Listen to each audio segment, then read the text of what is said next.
Myrmeco team. Today we're diving into an iconic species, robust, elegant, and honestly, perfect for anyone who wants to get serious about keeping Camponotus ants. I'm talking, of course, about the majestic Camponotus vagus. If you're looking for a species that's both beautiful and active, yet calm and easy to follow, this is the one you need. Let's start with size, because we're dealing with a heavyweight here. The queen measures between 15 and 17 millimeters, the workers range from 6 to 15 millimeters, and the majors can grow up to 16.5 millimeters. And what's awesome is that this species is strongly polymorphic, meaning you can literally see individuals that are twice the size of others within the same colony. It's super visual and incredibly fun to observe. Even the males are pretty big, around 9 to 10 millimeters. Visually, they're matte black with a dense covering of white hairs, especially on the gaster. That contrast looks amazing, especially in natural light. And here's a fun fact: majors can appear really early in the colony's life, sometimes when you only have 30 to 50 workers. It's super motivating when you're starting out. Plus, their swollen gasters, called physogastria, are really striking. In the wild, you'll find Camponotus vagus in all kinds of wooded environments, deciduous forests, conifers, old trees, and even gardens. They can live up to 1,000 meters in altitude, but are also found in lowland areas. They prefer to nest in dead wood, old stumps, and coniferous trees. So yes, they're a lignicolous species. They love dry wood. As for their behavior, they're pretty discreet.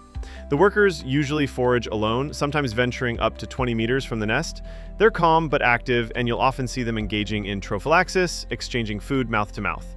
It's super interesting to watch and shows just how well organized they are.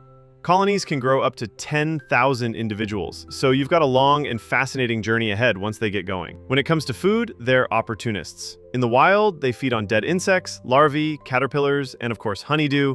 In captivity, variety is key.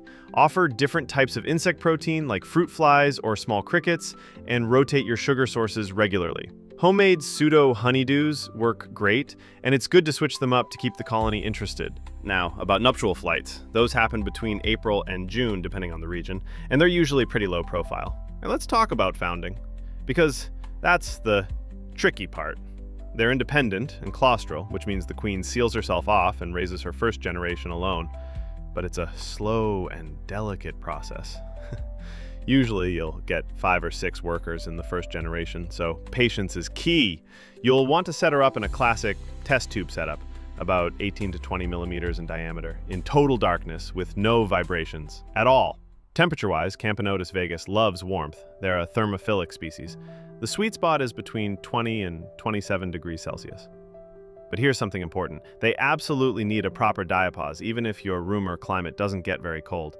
The ideal diapause is from mid-October to mid-March, about 3 months at 8 to 14 degrees Celsius. During this rest period, their larvae turn slightly yellow because of the glycerol they produce to resist cold.